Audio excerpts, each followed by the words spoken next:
Halo Sobat Suta Air, hari ini kita berjumpa di ruang dengar paling update bahas aturan kepabeanan dan cukai yang kadang suka bikin parno, tapi kalau tahu bikin hidup jadi lebih damai. Ini dia podcast Suta Air. Kencangkan sabuk pengaman, yuk pahami aturan.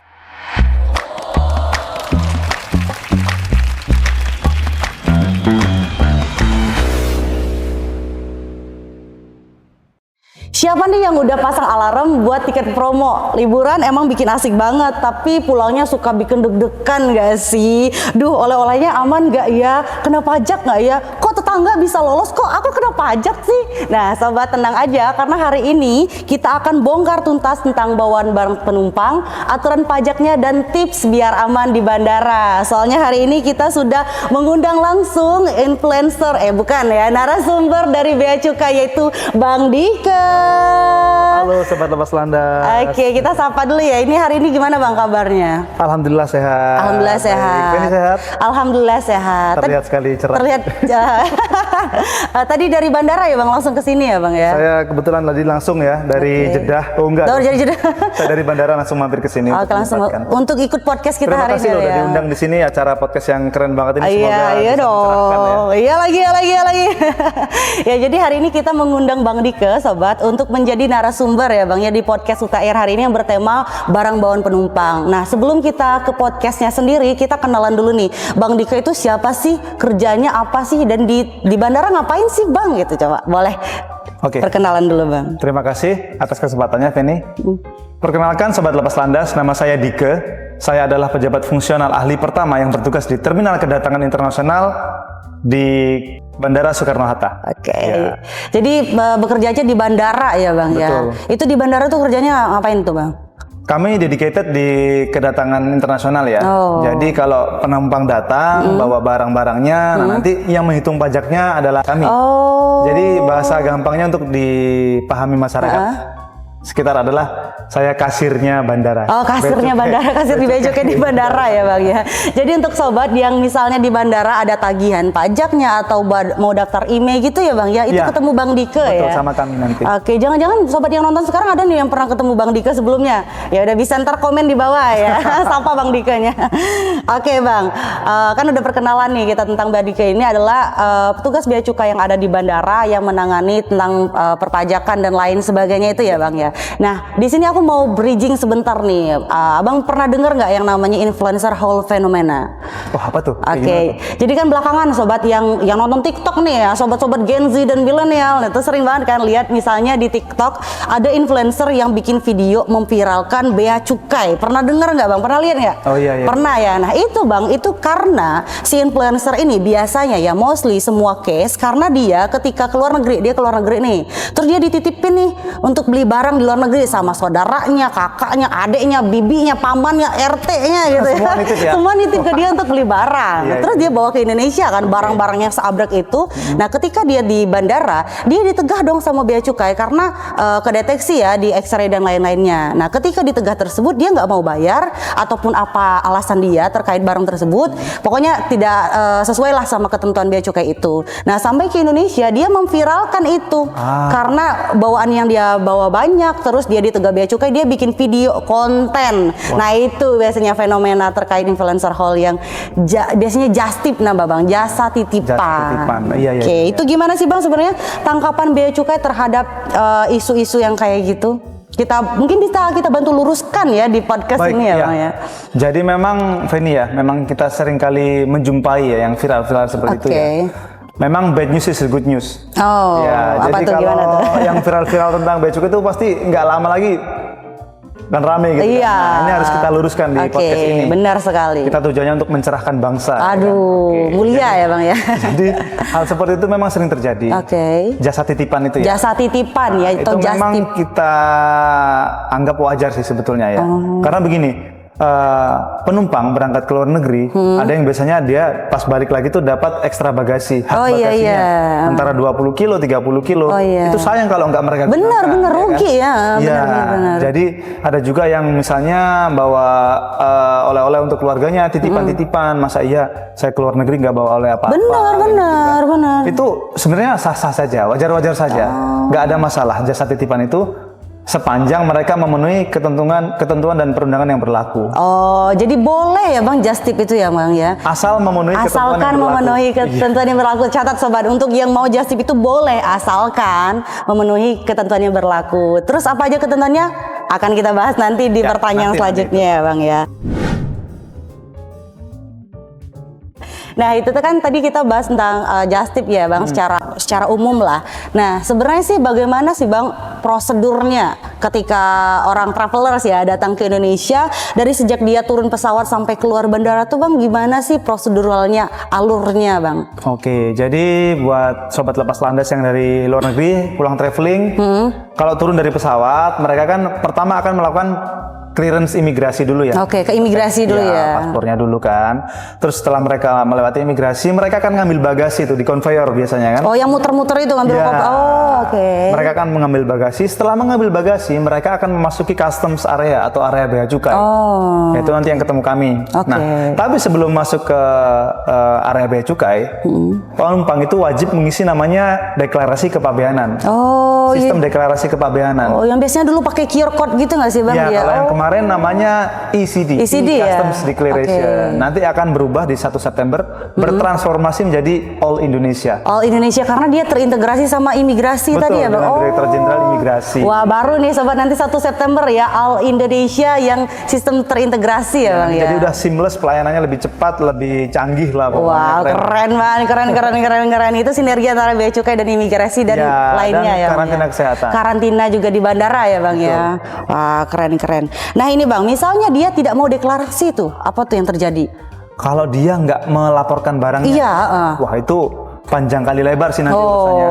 Akan menjadi bumerang sendiri kepada penumpang tersebut. Jadi kalau mengisi mengisi deklarasi kepabeanan tadi itu harus dengan sejujurnya, sebenar-benarnya, tidak ada yang ditutup-tutupi. Karena jadi untuk deklarasi aja. Sendiri, bawa apa aja bilang aja di situ. Nggak apa-apa tuh Bang. Ya nanti paling kalau ada nilainya memang melebihi batas pembebasan nanti kita bahas. Baru nanti kita perhitungkan pajaknya. Tapi kalau memang bisa dibuktikan bahwa tidak ada masalah di situ, langsung lewat-lewat aja. Sewajarnya ya Bang ya, diisi dengan sebenar-benarnya, jadi nggak usah takut. Kalau gitu ya. tidak dilaporkan atau melaporkan dengan salah, itu bisa jadi disamakan dengan penyelundupan. Aduh. Jadi sobat, sebenarnya bukan buat bikin takut ya Bang, tapi lebih ke awareness kita. Jadi deklar aja, nggak apa-apa, nggak masalah sebenarnya, asalkan nggak ada yang ditutup-tutupi ya Bang ya, asalkan sesuai dengan ketentuan yang berlaku. Oke, siap. Nah terus gimana nih Bang, misalnya orangnya mau ngurus barang tersebut ditegah tuh yang kayak tadi Justiper itu, tapi nggak bisa diurus langsung saat itu juga tuh Bang. Ada nggak sistematika yang bisa besoknya atau apa gitu? Iya. Jadi yang namanya custom clearance itu ada dua hal yang harus diperhatikan ya. Yang pertama itu adalah kewajiban fiskalnya. Ini terkait dengan pajak-pajaknya, bayar biaya masuknya dan segala macamnya. Yang kedua ini adalah kewajiban non fiskal. Non fiskal ini artinya kalau dia bawa barang-barang yang memerlukan izin dari instansi terkait, maka harus dipenuhi dulu. Nah, kalau dua ini tidak dipenuhi, artinya misalnya nggak mau bayar atau nggak ada izin dari instansi terkait, maka barang itu tidak akan bisa keluar dari bandara nih. Oh, ditahan ya, ditegah ya. Cuma kita juga nggak sesaklek itu. Misalnya nih ada penumpang datang pada jam 12 malam, 00.00. Itu kan yang di Indonesia ini udah pada tidur semua. Iya, udah bobok dong. Misalnya dia ada terkendala mau bayar nggak cukup saldonya. Atau misalnya izin-izinnya dari instansi terkait ini belum ada gitu kan, mereka bisa mengurus dulu dan barangnya itu dititipkan kepada bea cukai di bandara. Di bandara. Nanti kita akan terbitkan namanya SPP, surat penangguhan pengeluaran. Jadi barangnya itu nanti kita keep di bandara, penumpang bisa mengurus di kemudian hari cukup dengan membawa surat penangguhan pengeluaran. SPP itu tadi ya. Bisa penumpangnya atau kuasa hukumnya dengan membawa surat kuasa ya, surat kuasa bermaterai. Tapi itu aman nggak sih Bang, dititip gitu nanti? Tenang saja. Aman ya. Ada storage khusus yang memang diawasi CCTV 24/8. Wah, 24/7 diawasin CCTV ya Bang ya. Jadi tidak ada possibility atau kemungkinan barang ditukar dan lain-lainnya ya Bang ya. Nggak akan berani juga kita. Iyalah, karena kita kan diawasi CCTV dan Tuhan Yang Maha Esa. Masya Allah. Iya lagi. Ya gitu ya sobat. Jadi ada skema khusus ya Bang untuk penumpang-penumpang yang mengurus barang ketika tengah malam tersebut. Keren. Udah difasilitasi ya Bang ya sama bea cukai. Nah, tadi kan kita udah ngobrol nih Bang terkait barang bawaan penumpang secara umum, general gitu, alur-alurnya. Sebenarnya sih Bang, kita kan sering banget dengar personal use dan non personal use. Nah, sebenarnya definisi personal use dan non personal use itu apa sih Bang kalau dari segi bea cukai? Personal use dan non personal use ini wajib dipahami juga sih sebetulnya ya. Jadi kita berangkat dari Peraturan Menteri Keuangan PMK nomor 203 tahun 2017. Bahas aturan nih sahabat. Sebagaimana diubah pada PMK nomor 34 tahun 2025. Di pasal 7-nya itu adalah membedakan antara personal use dan non personal use. Oh, ada definisi khusus ya Bang ya. Jadi barang personal use ini adalah barang bawaan penumpang pribadi atau awak sarana pengangkut yang memang dipergunakan untuk kepentingan pribadinya dia, ya. Dan ini memang termasuk salah satunya adalah sisa perbekalan yang gampangnya itu yang nempel di tubuh kita. Oh, baju gitu, tas gitu ya. Topi, jam tangan, handphone pun termasuk. Yang dia bawa saat itu ya Bang ya. Dan memang jumlahnya reasonable dan lain-lain lah, yaitu masuk ke personal use. Kalau non personal use Bang gimana? Kalau non personal use ini adalah kebalikannya. Jadi barang ini bukan untuk kepentingan pribadi.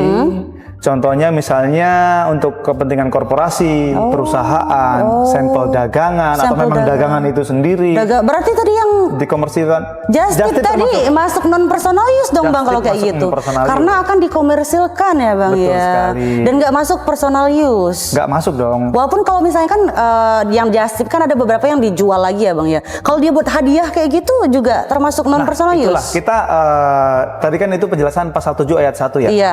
Personal use dan non personal use. Di ayat 2-nya itu ada statement bahwa petugas bea cukai berwenang untuk menentukan mana yang masuk personal use dan non personal use berdasarkan manajemen risiko. Oke. Nah, jadi kalau memang kita kan banyak tools ya, ada kita punya database kedatangan penumpang, kita juga bisa melakukan wawancara singkat terkait barang yang dibawa itu oleh penumpang. Nah, kalau memang nyata-nyata dia itu bisa dikategorikan ke personal use, ya sudah, maka tidak ada permasalahan di situ, lewat-lewat saja. Kita tinggal pembebasannya aja nanti. Nah, tapi kalau untuk dari keterangannya penumpang tersebut dia bertolak belakang, dia itu memang ada indikasi bahwa itu masuk ke non personal use, maka harus ada kewajiban-kewajiban yang mereka penuhi dulu. Oke, berarti ada professional judgment di situ ya Bang, ya berdasarkan tools yang kita punya. Kita memang berwenang, tapi nggak mau juga sewenang-wenang. Oh benar. Ya, kita memang harus ada dasarnya. Ini menentukan mana yang personal use, mana yang non personal use. Kita nggak boleh sewenang-wenang. Harus ada bukti konkret dan dokumen-dokumennya ya harus Bang. Ada data pendukungnya juga. Oke, keren. Nah, itu kan tadi terkait barang ya Bang ya. Tapi kan sering banget nih, bentar lagi kan keluar iPhone 17 nih Bang. Nah, iPhone 17, iPhone yang lain kayak gadget-gadget mahal, terus kayak tab juga. Nah, sebenarnya kalau yang kayak gitu tuh gimana sih Bang di Indonesia aturannya dari bea cukai, apakah termasuk pungutan pajaknya dan lain-lain itu Bang gimana? Baik, ini terkait sudah ke ini ya, gadget ya, IMEI berarti ya. Oke. Nah, gadget itu termasuk adalah barang personal use. Jadi untuk setiap penumpang yang datang dari luar negeri membawa handphone atau tablet, komputer tablet yang menggunakan SIM card. Oh iya, yang punya SIM itu card. perlu untuk mendaftarkan IMEI-nya ke bea cukai.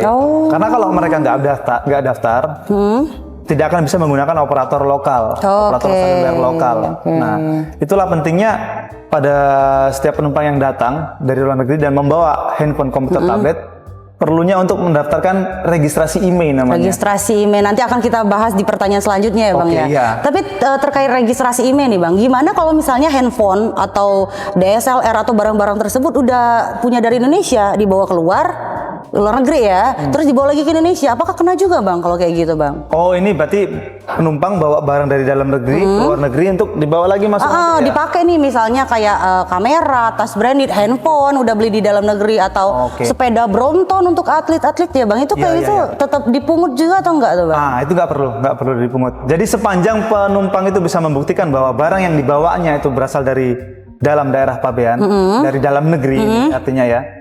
Kemudian nanti dia pulang lagi ke Indonesia Oke. dengan membawa barang yang sama, sepanjang mereka bisa membuktikan maka tidak akan kita kenakan pajak dan bea masuk lagi. Oh, selama ada misalnya foto atau invoice-nya kayak gitu ada ya Bang invoice ya. lebih bagus lagi, ada bukti pembeliannya. Ini saya bawa dari Indonesia kok Pak, ini buktinya segala macam. Oke, kalau misalnya barangnya udah dari dalam negeri ya Bang, baik itu handphone ataupun apapun, ya udah tinggal dibawa aja asalkan bisa Iya, membuktikannya bisa dibuktikan. gitu. Ya, Atau memang kalau memang dia nggak punya foto-fotonya, tinggal lapor aja ke bea cukai sebetulnya. Oh, waktu berangkat. waktu berangkat ya. Jadi kita bea cukai juga nggak cuma di kedatangan aja.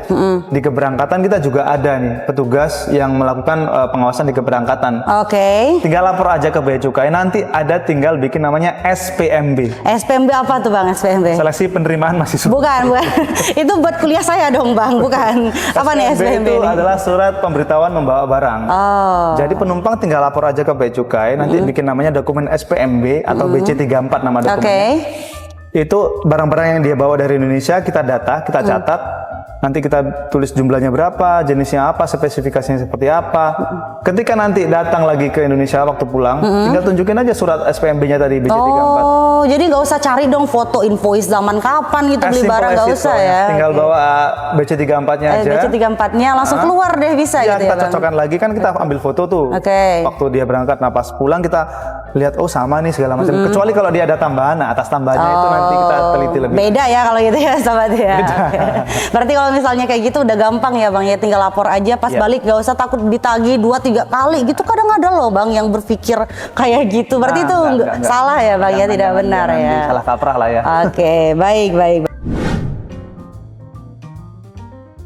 Nah, selanjutnya kita udah bahas tadi tentang barang bawaan itu sendiri, definisinya dan lain-lain. Nah, aku mau nanya nih Bang, terkait ketentuan perpajakannya barangan penumpang itu gimana sih? Sebenarnya berapa sih batasan maksimal bea masuknya dan pajak-pajaknya baik yang barang personal use maupun non personal use? Oke, kalau tadi sebelumnya kita sudah membahas terkait personal use dan non personal use ya. Bedanya ini jangan sampai ada yang ketuker nih ya. Iya, jangan sampai ketukar ya sobat. Karena kita sudah mengenal personal use dan non personal use, kita bahas satu-satu nih ya. Oke, personal use dulu ya coba. Konsekuensi pajaknya untuk yang personal use dulu.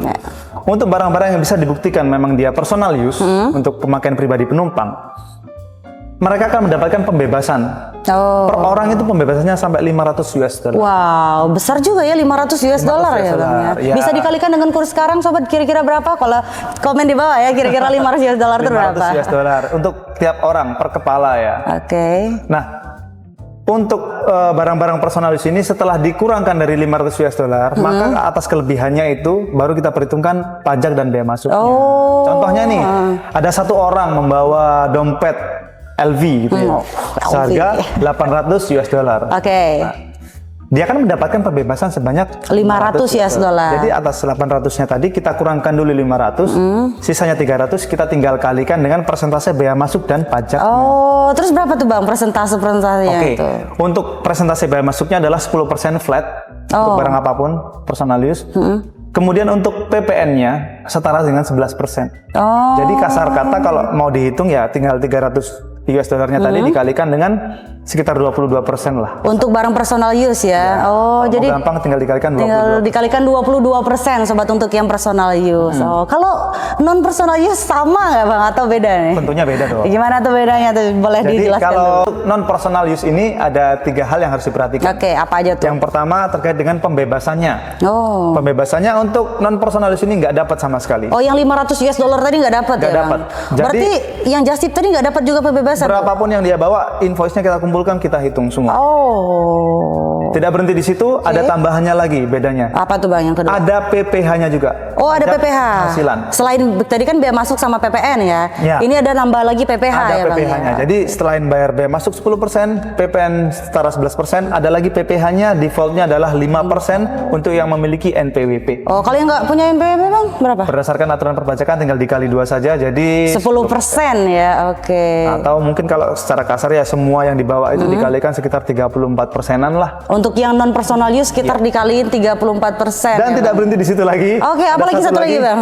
Selain dapat pembebasan, ada PPh-nya dan harus memenuhi dengan ketentuan dari instansi terkait untuk barang-barang yang dilarang dan dibatasi. Oh, misalnya dari BPOM kayak gitu kalau bawa makanan gitu ya Kalau Bang just tip ya. makanan ya harus ada izin-izinnya dari instansi terkait, dari BPOM kayak Oke. gitu. Kalau bawa-bawa yang lain ya harus Kalau baju gitu kayak Kemendak gitu ya Bang dari ya. Kementerian Perdagangan. Oh, nanti akan kita bahas lebih dalam tuh Bang Boleh, untuk pertanyaan selanjutnya kayaknya. Ada sesi khusus nih.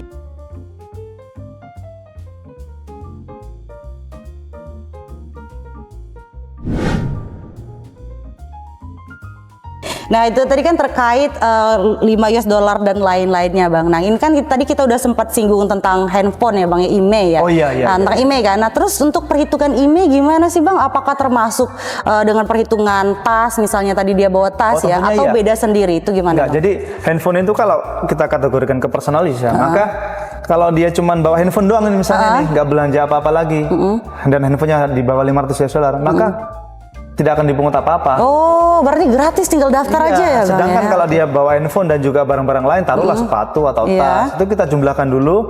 Nah, sisanya itu baru kita kenakan pajak. Nah, kalau untuk registrasi IMEI sendiri kita tidak pungut biaya apapun. Jadi yang dibayar oleh penumpang itu adalah pajak dan bea masuk saja. Oh iya, karena impor barang ya jatuhnya ya Bang ya. Nah, kalau sebelumnya tadi kan kita jelaskan bahwa kalau registrasi IMEI itu di bea cukai maksimal 2 handphone. Iya, dua handphone per kedatangan ya mendapatkan Bang. pembebasan 500 US dollar. Nah, ini kalau mau daftar harus di hari yang sama supaya dia bisa mendapatkan pembebasan itu. Oh, jadi pas dia datang di bandara itu langsung daftar di sana juga Bang? Langsung daftar, cari aja pokoknya ada tulisan registrasi IMEI, pasti nanti ketemu kami. Kalau nggak daftar di hari yang sama kenapa tuh emangnya Bang? Kalau nggak daftar di hari yang sama, atau bahkan di hari yang sama tapi dia sempat keluar bandara internasional, masuk lagi dia bawa handphone, itu bisa tetap didaftarkan. Karena pendaftaran IMEI itu sampai 60 hari. Oke, 60 hari. Sejak kedatangan sebenarnya. Tapi dia tidak akan mendapatkan pembebasan tersebut. 500 US dollar. Rugi dong kalau kita sayang dong. 500 US dollarnya nanti hangus. Kenapa tuh Bang? Karena ditakutkan dia setelah keluar nanti ada misalnya penjemputnya atau siapa nih ketemu orang dititipin bawa handphone.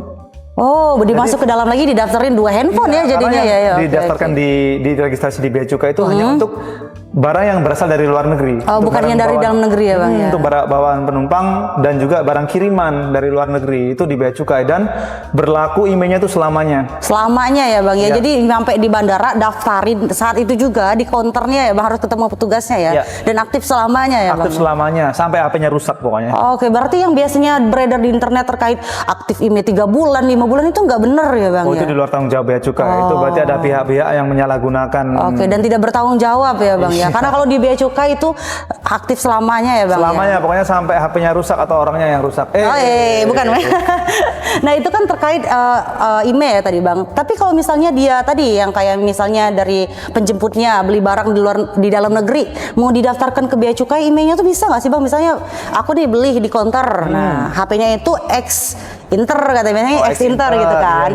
Udah dibeli di dalam negeri, itu bisa nggak sih didaftarin juga ke bea cukai? Mau daftar ke bea cukai? Oh, mohon maaf. Seperti yang saya jelaskan sebelumnya, yang didaftarkan di bea cukai itu hanya untuk barang yang berasal dari luar negeri saja. Dibuktikan kalau daftar IMEI nih ya, dibuktikan dengan paspor dan boarding pass. Jadi pas daftar itu kita butuh namanya paspor dan boarding pass. Jadi jangan sampai hilang boarding passnya ya kalau mau daftar IMEI ini. Oke, tapi kan itu Inter Bang. Berarti kan asalnya dari luar negeri juga tuh, gimana tuh Bang? Nah, kalau itu sebenarnya minta pertanggungjawabannya sama yang jualnya sih, pihak sellernya. Yang impor pertama kali ya Bang ya. Iya, jadi kalau memang barang itu dari luar negeri nih, didaftarin masuk ke bea cukai, berarti dia kan datangnya ke kantor bea cukai nih, pasti akan diminta paspor sama boarding passnya. Iya kan? Kalau dia bisa membuktikan, ya sebetulnya sah-sah saja. Tapi untuk pembebasannya berlaku lain lagi. Mungkin nggak dapat pembebasan sama sekali. Jadi harga handphone itu dihitung semuanya, kalikan bea masuk dan PPN-nya. Oke, baik. Berarti yang bertanggung jawab mendaftarkan itu yang pertama kali impornya. Tanya aja sama sellernya ini gimana nih. Biasanya kan lebih murah tuh memang. Iya, karena IMEI-nya nggak aktif ya Bang. Iya. Oke, kita udah bahas tentang IMEI, tentang peraturan dan lain-lain nih Bang. Nah, terkait tadi yang Abang singgung untuk perizinan ya Bang ya dari kementerian terkait. Sebenarnya tuh dari sisi bea cukai ya, ataupun dari sisi kementerian terkait ini tuh ada nggak sih barang yang boleh atau tidak boleh dibawa? Ada nggak kategori yang boleh dibawa tuh ini gitu, yang nggak boleh dibawa tuh ini? Dari segi peraturan dan lain-lainnya. Ini kita berarti bicara dengan barang-barang yang dilarang dan dibatasi ya. Benar. Jadi sejatinya ya ini barang-barang yang ada di dunia ini semuanya boleh dibawa masuk sama penumpang. Oh boleh? Boleh, sepanjang. Ada disclaimernya, boleh tapi. Ada tapinya nih. Sepanjang dia tidak diatur lebih lanjut oleh instansi terkait. Oh, diatur lebih lanjut tuh gimana maksudnya, Bang? Jadi kita tuh sebagai garda terdepan ya, bea cukai itu ya. Itu kita dititipin aturan nih sama kementerian dan lembaga terkait. Oke. Dari instansi-instansi terkait. Ada dari Polri, ada dari Kementerian Kesehatan, Perdagangan, BPOM, Komdigi. Semua nitip ke kita karena bea cukai adalah garda terdepan untuk pemasukan barang dari luar negeri. Keluar masuknya barang dari luar negeri dan ke luar negeri itu atas pengawasan bea cukai. Ibaratnya yang jaga gerbang rumah gitu ya, Bang, ya dititip-titipin aturan untuk yang keluar masuk Jadi gitu yang ya, Bang, melarang barang ini masuk itu sebenarnya bukan bea cukai. Kita cuma dititipi saja sebetulnya. Oh, jadi yang ngawasin bea cukai tapi sebenarnya bukan dari bea cukai yang melarang gitu ya. Iya, kita nggak melarang. Jadi sepanjang mereka bisa mendapatkan izin dari instansi terkait, contohnya kalau misalnya tekstil dan produk tekstil, pakaian, kalau dia non personal use jumlahnya banyak, itu harus seizin dari Kementerian Perdagangan. Oke, berarti ada izin-izin yang harus dipenuhi. Nah, balik lagi, Bang, tadi kan terkait barang yang boleh dan tidak boleh nih, Bang, terkait yang dilarang dan dibatasi. Oh ya, juga ada yang dilarang. Iya, itu yang dilarang tuh gimana tuh, Bang? Nah, untuk yang dilarang itu memang sama sekali nggak boleh masuk. Contohnya? Contohnya adalah barang-barang yang merusak lingkungan maupun merusak tubuh kita sebagai manusia. Narkotika, psikotropika, zat-zat aditif yang dilarang, itu memang sama sekali nggak boleh masuk. Nggak boleh ya. Kalau baju yang thrifting gitu? Nggak boleh juga. Oh, nggak boleh. Nggak boleh. Yang pakai thrifting ya sekarang sembunyi. Karena thrifting itu kan kita nggak tahu ya yang sebelumnya pakai itu siapa, dia punya penyakit apa. Amit-amit kalau dia punya penyakit menular, bawa penyakit dong ke Indonesia. Jadi kayak tempat sampah gitu ya Indonesia ya, Bang, dia dikirim-kirimin barang bekas. Termasuk barang-barang yang merusak ozon kayak freon AC yang R22 itu kan kita lihat udah nggak ada yang beredar di pasaran ya. Itu karena memang nggak boleh masuk lagi. Iya. Karena emang dibatasi oleh kementerian lembaga terkait melalui aturan yang dititipkan di bea cukai ya, Bang, ya. Untuk melindungi masyarakat Indonesia ya, Bang. Jadi sebenarnya kita Bang, membawa misi mulia lah ya. Iya, benar-benar. Untuk melindungi masyarakat Indonesia karena tugas pokok dan fungsi bea cukai salah satunya adalah sebagai community protector. Benar sekali. Artinya untuk melindungi masyarakat dari rongrongan kerusakan dari luar negeri. Oke, benar. Itu. Melalui peraturan-peraturannya itu. Iya, karena kalau kita nggak batasi nih, nggak ikut membatasi barang-barang yang dari luar negeri dengan mudahnya masuk nih, tekstil, nggak ada pajaknya, nggak dibatasi juga dari Kementerian Perdagangan. Maka akan merusak perindustrian lokal juga kan. Oh, benar mempengaruhi ya, Bang, ya. Jadi jangan sampai ada yang bermindset bahwa ini saya beli sendiri kok, pakai uang saya pribadi sendiri kok, masih nggak boleh masuk juga seperti itu. Nah, itu kita harus melihat ke skup yang lebih besar ya. Kita harus pandangan makronya itu. Kita harus melihat bahwa kepentingan negara di atas segalanya, kepentingan umum di atas segalanya. Benar. Kalau kita masih mikir ini, saya bawa barang ini untuk jualan, ya sebenarnya manusiawi sih ya, tapi itu bisa kita anggap selfish sebetulnya. Karena kita harus melihat dalam skup yang lebih besar. Ya, pandangan yang lebih luas untuk kepentingan umum seperti itu. Benar, baik. Kita balik lagi nih, Bang, karena tadi kan udah bahas tentang barang yang dilarang nih. Nah, terkait barang yang dibatasi nih, Bang, definisi barang dibatasi itu gimana sih kalau dari peraturannya? Barang yang dibatasi itu seperti yang saya sebutkan sebelumnya ya, barang-barang itu boleh masuk asalkan dengan seizin dari instansi terkait. Asal mereka sudah mengurus perizinannya. Yang paling benar itu adalah kalau mau bawa barang, udah kita mau ke luar negeri nih, mau belanja nih, itu udah tahu dong mau belanja apa. Nah, kira-kira nanti di sini ditahan nggak ya? Itu kita harus izin dulu sebelumnya ke kementerian terkait. Misalnya kalau pakaian-pakaian tadi ya Kementerian Perdagangan. Kalau bawa makanan kayak dulu kan pernah ada yang bawa milk ban kayak gitu ya, Bang, ya? Itu dari BPOM. Dari BPOM harus ada izinnya ya, harus Bang, ada izinnya. Kalau memang diniati dari awal saya mau just tip ini dicari tahu dulu. Dicari tahu dulu. Kita sebenarnya ada tools juga, gampang kok. Kalau mau baca sebenarnya itu semua gampang. Kita tinggal buka di insw.go.id. Nanti ditulisin editor ya, insw.go.id ya di bawah ini. Nanti ya. masuk menu INTR namanya. Tinggal kita cari barang yang mau kita bawa apa. Nah, nanti ada tuh kita klik barang-barangnya itu. Di bawahnya biasanya ada lartasnya nggak, lartas bordernya apa. Ada keterangan barangnya ya, Bang, ya. Kalau ada izin-izin yang perlu dipenuhi apa saja itu harus dipenuhi dulu sebelum kita membawanya masuk ke Indonesia. Jadi jangan sampai nyampe sini nggak ada izinnya, ditahan nyalain bea cukai. Iya, benar, kita harus melek edukasi ya, Bang, ya, harus melek aturan juga. Dan diperbolehkan kalau misalnya tadi mau ada yang dititipin barang tapi ya, Bang, tapi harus melek aturan ya, Bang, ya, harus sesuai dengan ketentuan yang berlaku. Nah, jadi pada intinya sebenarnya setelah yang abang sampaikan tadi itu just tip itu boleh ya bang ya pada intinya ya. Sah-sah saja. Sah-sah saja asalkan sesuai dengan ketentuan yang berlaku. Betul, ya bang ya. itu yang perlu diperhatikan ya. Oke, dan juga teman-teman yang mau just tip ataupun yang mau bisnis seperti itu mungkin bisa mengedukasi dirinya dulu ya bang ya seperti Ya, ini tadi. tolong nih bagi para pemirsa Sobat Lepas Landas yang menyaksikan podcast ini, tolong nih disebarkanlah ke teman-temannya, ke kerabatnya, atau mungkin kalian sendiri mau berangkat ke luar negeri, ya harus paham dulu aturannya. Iya, benar. Jangan sampai banget. baru nyampe sini barangnya ketahan, nanti nyalain bea cukai lagi. Iya, karena nggak paham aturannya ya bang ya. Harusnya kita sebagai warga negara yang baik, kita ya melek aturan ya bang ya, dan budayakan literasi. Kita cari dulu nih aturan terkait bea cukainya, lartas-lartasnya. Kalau misalnya mau bisnis kayak gitu, sah-sah aja ya bang ya, asalkan sesuai dengan ketentuan yang berlaku ya bang ya. Oke. Nah tadi kan kita udah bahas panjang lebar nih bang, dari alurnya, barangnya, pembatasannya, sampai just tip-nya ini bang. Nah kita ada yang belum dibahas nih. Kan sobat kalau keluar negeri nih biasanya dari Korea, yang sering ke Korea siapa nih? Kadang ada beberapa yang beli soju, kalau misalnya dari Jepang dia beli sake, kalau dari Europe dia beli wine atau Jack Daniels kayak gitu kan. Vodka gitu. Nah itu sebenarnya pembatasan dari bea cukai apakah ada bang atau gimana tuh penjelasannya? Baik, bagus juga pertanyaannya ini. Jadi yang Fanny sebutkan tadi itu ya Fanny ya, baik itu hasil tembakau, rokok, atau minuman mengandung etil alkohol, MMA, miras kita sebutnya ya, itu merupakan barang kena cukai. Oh, barang kena cukai. Barang kena cukai. Jadi ini sembari kita menjelaskan, sembari kita juga meluruskan stigma masyarakat yang salah kaprah ini. Soalnya seringkali mereka tuh nanya gini, Fan. Bang, saya beli handphone, beli sepatu dari luar negeri kena bayar cukai berapa sih? Oh iya sering banget tuh biasanya di kolom komentar ini cukainya berapa ya beli handphone? Nah, itu salah. Itu sebenarnya bukan cukai yang dibayar. Kalau itu apa tuh bang kalau yang kayak Itu gitu? pajak dan bea masuk. Oh, pajak dan bea masuk. Jadi cukai ini dikenakan cuma atas barang kena cukai yang cuma tiga nih. Sampai sekarang baru tiga ya. Hasil tembakau, termasuk rokok tadi. Ada minuman mengandung etil alkohol atau miras tadi, dan etil alkohol itu sendiri. Oke, tapi vape gitu termasuk juga nggak sih bang? Vape masuknya ke yang pertama. Oh, hasil tembakau ya. Dan itu untuk barang bawaan penumpang sendiri memang udah diatur dan dibatasi juga di PMK, Peraturan Menteri Keuangan Nomor 82 tahun 2023. Di pasal 36-nya itu memang udah ada pembatasannya tersendiri. Oh, berapa tuh bang kalau untuk barang bawaan penumpang biar dicatat nih sama sobat Untuk suka alkohol ya? dulu deh ya. Minuman Mengandung etil alkohol itu satu orang bawanya maksimal 1 liter.